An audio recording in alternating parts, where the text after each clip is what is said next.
សួស្តីបងប្អូនមកកាន់ Channel YouTube លីដាក្រចេតថ្ងៃនេះខ្ញុំនឹងមកបង្ហាញបងប្អូនពីការចាក់រូប emoji ខ្ជុកបែបនេះតើបងប្អូនចាប់ផ្ដើមចាក់ទាំងអស់គ្នាដំបូងយើងត្រូវធ្វើ magic ring បន្ទាប់ពីធ្វើ magic ring ហើយគឺយើងចាក់6 single crochet នៅក្នុង magic ring ហ្នឹង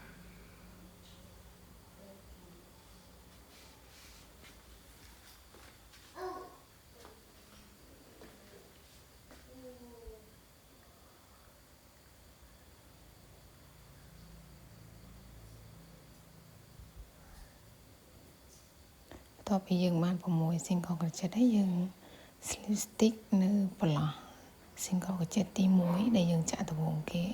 តោះមកយើងchain 1យើងចាប់ផ្ដើមចាក់ជុំទី2គឺយើងចាក់មកប្រឡោះ2 single crochet ពេលយើងចាក់ចប់ជុំគឺយើងនឹងទទួលបាន12 single crochet គឺយើងចាក់មកប្រឡោះ2គឺគ្រប់ប្រឡោះទាំងអស់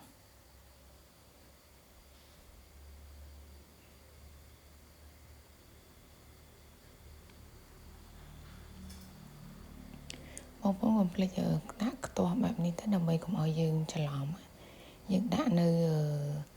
ប្រឡោះទី1ដែលយើងចាក់ដំបូងគេដើម្បីឲ្យដល់ជុំទៅយើងដឹងថាមកដល់កន្លែងដែលយើងខ្ទាស់ហ្នឹងគឺយើងចាក់ដល់ជុំហើយវាងាយស្រួលគឺអត់ឲ្យយើងច្រឡំ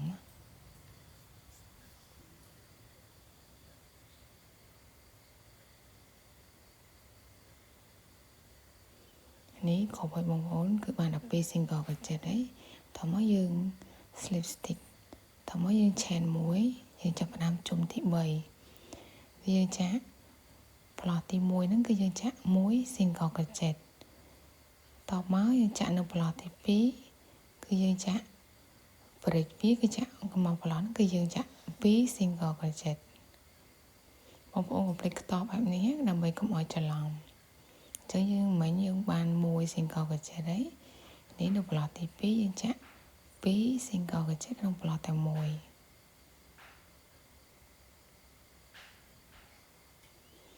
យើងចាប់ផ្ដើមចាក់ដដែលបែបនេះរហូតដល់គ្រប់ប្រឡោះមកហើយដល់ជុំដែលយើងខ្ទាស់មកគឺចាក់មកប្រឡោះទី1គឺយើងចាក់1ប្រឡោះទី2យើងចាក់មកប្រឡោះ2គឺហ្នឹងយើងចាក់ break វាពេលដែលយើងចាក់ចប់ជុំហើយយើងទទួលបាន18 single crochet នេះបងប្អូនយើងចាក់ដល់ជុំហើយយើង slip stitch មកតើយើង chain 1ហើយយើងទៅដល់ជុំទី4ជុំទី4ហ្នឹងគឺយើងចាក់ប្រឡោះទី1ហ្នឹងចាក់2 single crochet អូសូមទោសបងប្អូនយើងចាក់1 single crochet 1 single crochet មានន័យថា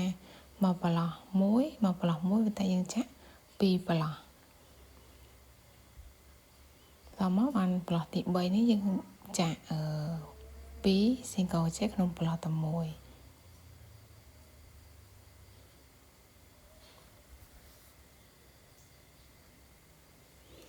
គឺមានន័យថាអានេះយើងជុំមុនយើង break យើងចាក់1យើង break 1ហើយដល់ជុំនេះយើងចាក់2យើង break 1ចឹងមានន័យថាយើងចាក់1 single crochet ប្រឡោះមួយទៀតយើងចាក់1 single crochet ហើយប្រឡោះបន្ទាប់ដល់ប្រឡោះទី3នេះយើងចាក់2ក្នុងប្រឡោះតែមួយហើយជុំនេះយើងចាក់ចប់ជុំយើងទទួលបាន24 single crochet នេះយើងដល់ជុំហើយយើង slip stitch វាមក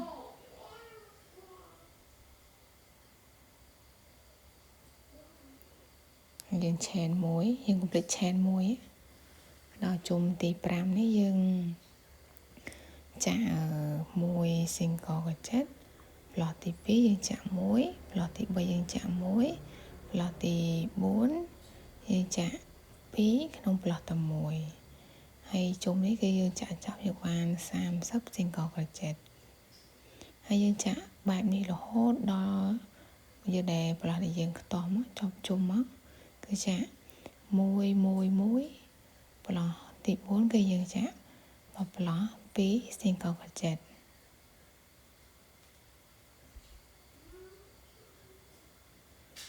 បងប្អូនចាក់ដដែលឲ្យដល់ជុំហើយនេះយើងដល់ជុំហើយយើង slip stitch មកហើយយើង chain 1បន្តមកចាប់ពីជុំទី6រហូតដល់ជុំទី10យើងចាក់1ប្លោះ1ប្លោះ1ហើយបងប្អូនចាក់មកជួរ30 single crochet មកជួរ30 single crochet នោះរហូតដល់ជុំទី10មកគឺចាក់ដដែលបែបនេះបងប្អូនយើងចាក់1ប្លោះ1ប្លោះ1រហូតមកដល់ជុំទី10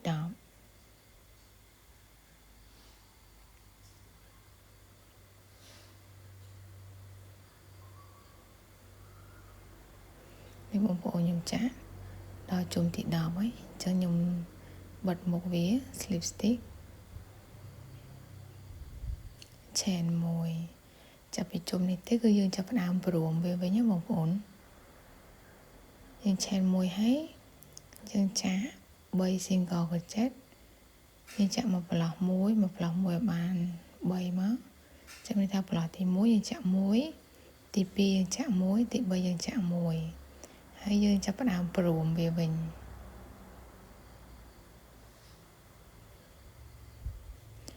ការព្រមគឺធ្វើបែបនេះបងប្អូនអាចមើលក្នុងវីដេអូនឹងបានយើងចាក់2ប្លោះយកតែមួយនេះយកតែអំបោះដែលនៅខាងមុខនេះទេយើងអត់យកទៅអស់ឯងយើងចាក់យក2ចូលគ្នាណាអាហ្នឹងគេហៅថាព្រមឬក៏គេហៅ decrease ហើយបងប្អូនចាក់បែបនឹងរហូតមកចប់ជុំមកយើងចាក់1ប្លោះ1ប្លោះ1ប្លោះ1មានថាប្លោះទី1ចាក់1ប្លោះទី2ចាក់1ទី3ចាក់1ដល់ពេលទី4ទី5គឺយើងចាក់វាចូលគ្នាយើងព្រមវានេះយើងដល់ជុំហើយជុំហ្នឹងគឺយើងបាន24 single crochet ណាយើងបិទមុខហើយយើង chain 1ហើយមកដល់ជុំនេះយើងចាប់ផ្ដើមព្រមតទៀតមិញយើងព្រម3ហើយយើងព្រម2ប្លោះចូលគ្នាដល់វគ្គនេះយើងចាក់2 single crochet មានថាប្លោះទី1យើងចាក់1ប្លោះទី2យើងចាក់1តមកប្លោះទី3ទី4ហ្នឹងគឺយើងព្រមវាហើយបងប្អូនចាក់បែបហ្នឹងរហូតដល់ជុំមកយើងចាក់ដល់ជុំគឺយើងទទួលបាន18 single crochet នេះបងប្អូនយើងដល់ជុំយើងចាប់ផ្ដើមបិទមុខវាមក slip stitch វាមក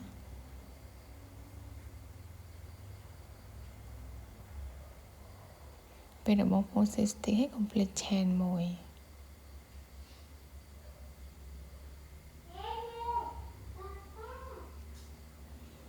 មកដល់ជុំនេះ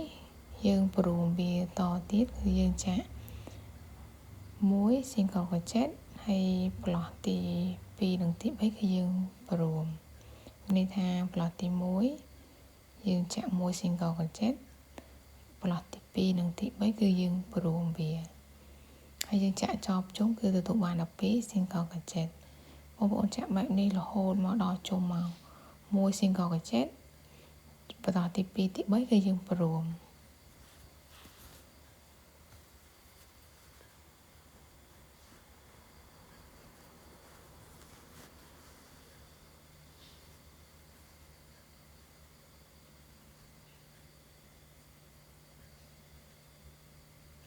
នេះមកដល់ជុំមួយយើង slip stitch បិទមុខវា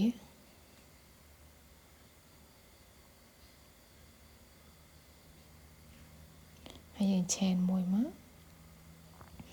ដល់ជុំនេះហើយបងប្អូនយកសលៃវាទៅឲ្យវាប៉ោង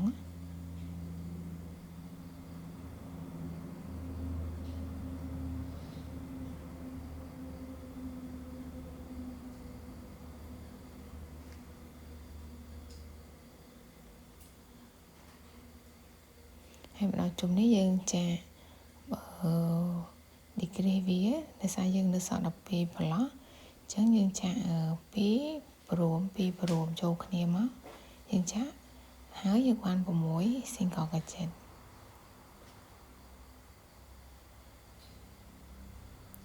យើងចាក់ប្រឡោះទី1ទី2ចូលគ្នាចាក់រហូតអស់មកយើងពុកបាន6 single gadget ទេ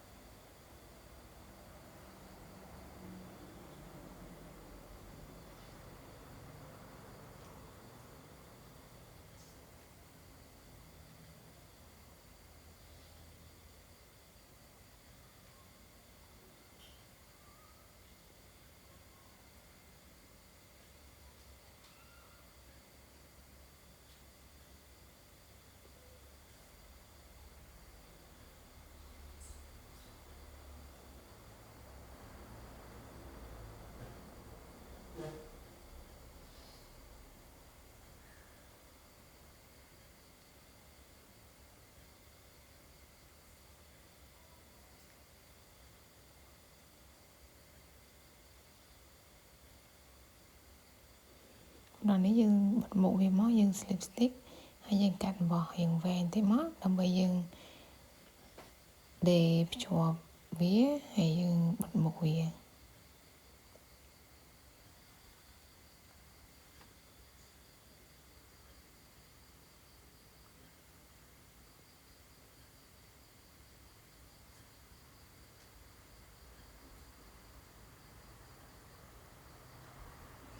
បងប្អូនដេរវាចឹងមកតែយើងយកតែផ្នែកអំបោះនៅលើនៅខាងមុខហ្នឹងណាចាយើងទាញមកយើងចាក់ចូលទៅក្នុងចឹងទៅ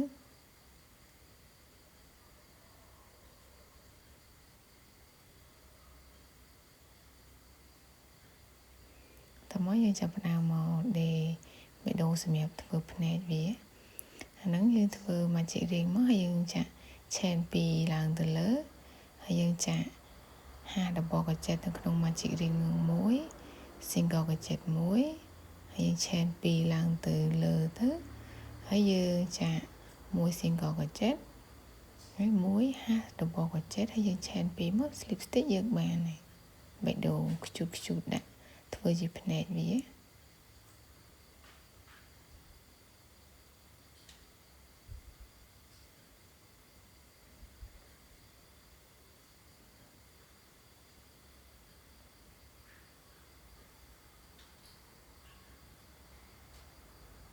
នេះពេលឲ្យបងប្អូនទាញបោះចឹងមកយើងទាញបិទមុខវាមកចានេះយើងបានបេះដូងយើងធ្វើបេះដូង2មកសម្រាប់ដាក់ភ្នែកឬក៏3តាមដែលបងប្អូនច្នៃធ្វើ emoji ដែលបងប្អូនស្រឡាញ់តាមហ្នឹងទៅ